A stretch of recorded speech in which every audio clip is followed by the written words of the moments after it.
मातोश्रीवर आदित्य ठाकरे बोलतायत, थेट तिकडे जातोय। बाळासाहेब ठाकरे समृद्धी महामार्ग असेल, अटल सेतू असेल, कोस्टल रोड पासून कुठेही बघा आणि मुंबईचे रस्ते घ्या। पलावा फ्लायओव्हर तर आता जगातच फेमस झालेला आहे, पण हे खड्डे खड्डे खड्डे हे सगळीकडे दिसायला लागलेले आहेत। वाकोल्याचा फ्लायओव्हर असेल, असे सगळे लोकांसमोर विषय आणत असताना आज एक महत्त्वाचा विषय आपल्याच माध्यमातून मला मुंबईकरांच्या समोर आणि जनतेच्या समोर आणायचा आहे। आज सगळीकडे बातमी आलेली आहे की काल बाईक टॅक्सी या प्रकाराला राज्याच्या परिवहन मंत्र्यांनी आणि ते काही जे त्यांचं अथॉरिटी आहे त्यांनी मान्यता दिली, प्रोव्हिजनल लायसन्सेस दिलेले आहेत। आता नेमकं बाईक टॅक्सी हा प्रकार काय आहे तो तुम्ही समजून घ्या। बाईक टॅक्सी म्हणजे तुम्ही ॲप बेस, जसं आता ओला उबर वगैरे सगळे जे गाड्यांसाठी आहे तसं तुम्ही मोबाईल फोनवर किंवा कुठेही थांबून या बाईक टॅक्सीवर सवार होऊन तुम्हाला जिथे जायचं तिथे जाऊ शकता। आपल्याला आठवत असेल विधान भवनाचं जेव्हा सेशन चालू होतं, अधिवेशन चालू होतं, तेव्हा मंत्री महोदयांनी एक स्टंट केलं होतं, आपल्याला सर्वांना नेऊन ह्या बाईक टॅक्सींवर धाडी टाकल्या होत्या। मग एका बाईक टॅक्सी कंपनीने, म्हणजे मला हसायला एवढं येतं की एवढं ओपन भ्रष्टाचार चालू आहे की एका बाईक टॅक्सी कंपनीने प्रो गोविंदाला, जे परिवहन मंत्र्यांचे नातेवाईक लागतात, त्यांच्यासाठी चांगली मोठी स्पॉन्सरशिप दिली। आणि आता गोविंदाहून 1 महिना झाला नाही आहे, लगेच त्याच कंपनीला म्हणजे रॅपिडो असेल आणि बाकीच्या 2-3 कंपन्यांना लायसन्सेस मिळालेले आहेत। बरं, हे लायसन्सेस मिळाले, चांगलं आहे, आनंदाची गोष्ट आहे की लायसन्सेस दिलेले आहेत, नवीन काहीतरी एक वेगळा मार्ग येतोय मुंबईमध्ये। पण एका बाजूला आपण पाहतोय की एल्फिन्स्टन पूल बंद करून ठेवलेला आहे, सायन पुलाचं काम झालं नाही, टिळक ब्रिजचं काम चालू आहे, ट्रॅफिकचा बट्ट्याबोळ झालेला आहे, रस्त्याचा बट्ट्याबोळ झालेला आहे। आणि ह्या सगळ्याच्यात तुम्ही किती टॅक्सी म्हणजे ह्या बाईक टॅक्सी रस्त्यावर आणणार, ह्याचं कुठे काही नियम आलेत का? बाईक टॅक्सी म्हणजे एक रायडर आणि त्याच्या मागे एक पॅसेंजर बसणार, आणि ह्या एका पॅसेंजरसाठी जेव्हा लाखो मुंबईकरांना प्रवास करायचा असेल तेव्हा किती लाख बाईक्स या रस्त्यावर तुम्ही आणणार, ह्याचाही कुठे अजून काही उल्लेख झालेला नाही आहे।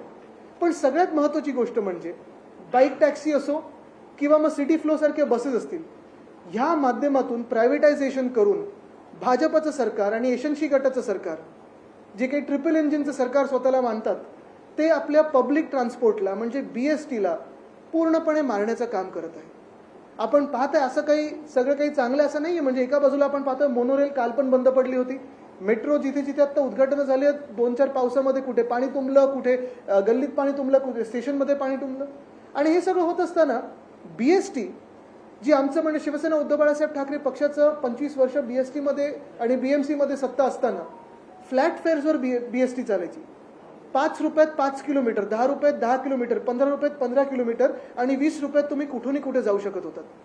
पण हीच BST मारायला भाजपने जो डाव टाकलेला आहे, यशस्वी गटाने जो डाव टाकलेला आहे, त्या डावामुळे आपण पाहत असाल आता 5 किलोमीटर हे 10 रुपयात झालेलं आहे, 20 किलोमीटर रुपये हे 50 किलोमीटरमध्ये झालेलं आहे, आणि 50 किलोमीटर हे 60 रुपयामध्ये झालेलं आहे। आधी हेच म्हणजे तुम्हाला 50 किलोमीटर जरी जायचं असेल, 20 किलोमीटर जायचं असेल, 20 रुपयात तुम्ही कुठूनही कुठे जाऊ शकत होतात, परवडणारं पब्लिक ट्रान्सपोर्ट होतं।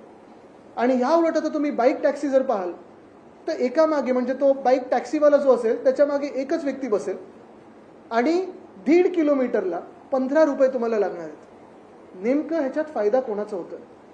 हे बाईक टॅक्सीवाले कोण असणार, कुठून येणार, लोक जे वापरतील त्यांचं संरक्षण असेल की नाही, महिला पुरुष दोघांसाठी म्हणजे वुमन सेफ्टी असेल, मेन सेफ्टी असेल। बरं, हे जसं बाईक चालवणार त्यांना हेल्मेट कुठचे देणार, कोण देणार? नो एंट्रीमध्ये आता जसं काही स्विगी वगैरे आपण बघतो घालतात गाड्या, तसंही घालणार का? ह्याच्यावर निर्बंध काय किंवा पाबंद काय लावणार आहात की नाही तुम्ही?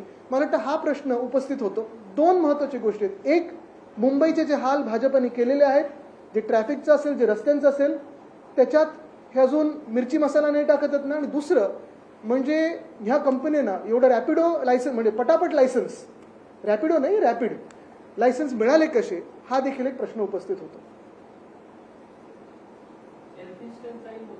पहिले हे संपून घेऊया, त्याच्यावर काही तुम्हाला प्रश्न असतील तर, नाही तर स्पष्टपणे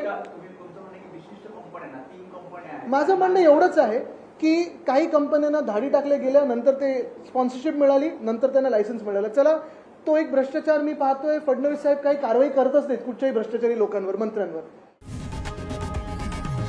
लोकशाही मराठी ऐका, पहा, जागरूक रहा।